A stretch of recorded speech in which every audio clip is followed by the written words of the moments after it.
This quick video is going to go over how to find an article for the critical evaluation essay in English 101. You have been assigned an article to read, R4, which this particular semester is Ungrading by Susan Bloom. But if you're watching this video in a different semester, there will be a different reading loaded here.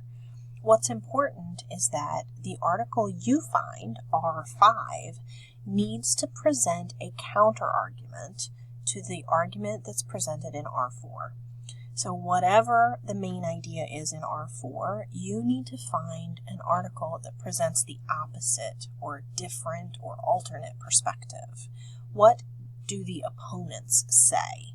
That's going to be really important. You cannot use an article that presents the same view or agrees with the original article. You have to find a counter-argument.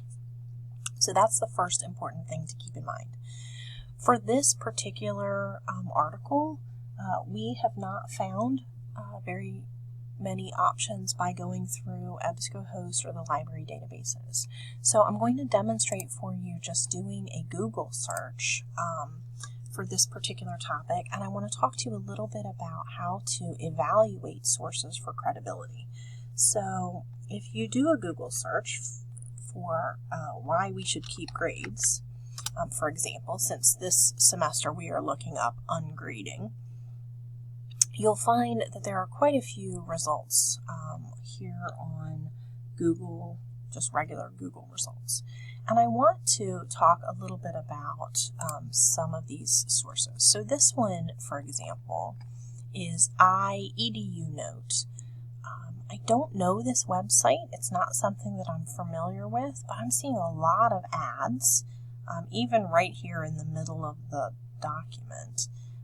This is telling me that their primary website might be sales of some kind. You're also seeing that it's kind of a lot about management, accounting, and marketing. I'm not sure that this is really relevant. The topic itself is obviously relevant, but I feel like this is maybe geared towards parents. I'm not sure it's what we need. I'm also not seeing an author or a date. And since I don't know the source, that is a red flag. Let's skim through and see what we see. Purchasing a cheap, easy writing service, and oh look, it takes you to Essay Writer. That's not a link that provides data, right? Let's see where this other link goes. This is WiseStep, which I have also never heard of, and which also is inundated with ads.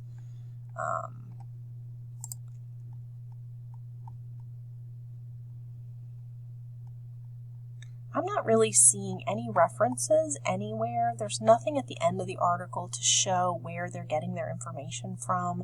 They aren't citing any research done by any recognizable organizations. This source would not be approved. It does not pass the CRAP test. It does, in fact, fail the CRAP test. It doesn't see it. We don't know if it's current.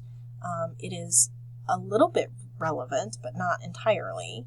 We can't verify the accuracy or the authority of the source, and the purpose seems to be more persuasive than informative. So this source would not be approved. If we go back and do another search, the same search, let's look at one of these .edu sites and see what we come up with. So this is a pamphlet, it looks like, but it's been put out by the University of Chicago's Urban Education Institute. Typically, educational sources are trustworthy. They're more credible. So a .edu is going to be information that has been vetted by other, members of the organization before it was published. We also are seeing that they are referring to studies that are done, and they're providing links so that you can actually go review the studies themselves and find out more about them. So that's good. That is a good check mark towards credibility. Even though we don't have an author or a date, we do have the organization as author, and you may not be able to see this. I'm going to move my screen over here.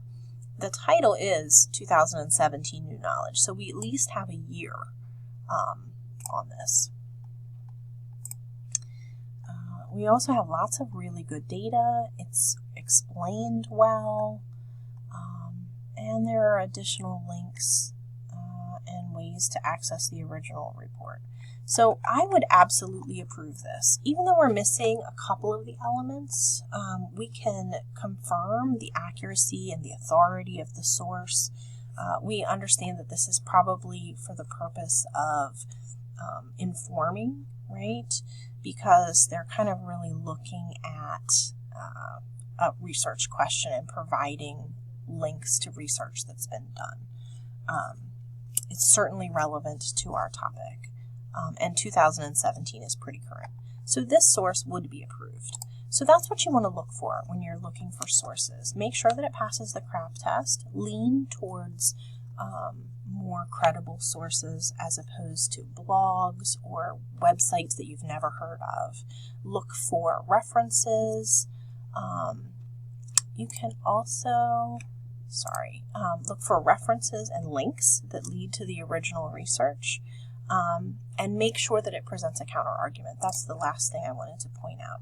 On the notes page, there is an element here about counter evidence. So if you're not entirely sure what you're looking for, make sure that you review this before you search for your source. I hope this answers any questions that you might have about finding an R4. The only other thing I want to mention, before I forget, is that you're only going to be using this for one paragraph in your report. Some students get mixed up and think that they're going to use R5 all the way through, but you're not. You are going to be evaluating R4 all the way through your whole report. The only place where you'll use your counter evidence and your counter argument from R5 is in the last paragraph of the evidence evaluation section, where you specifically are going to talk about counter argument. And there's an essay diagram that is available.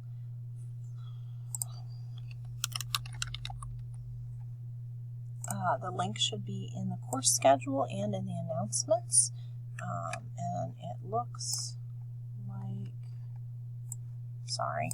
like this.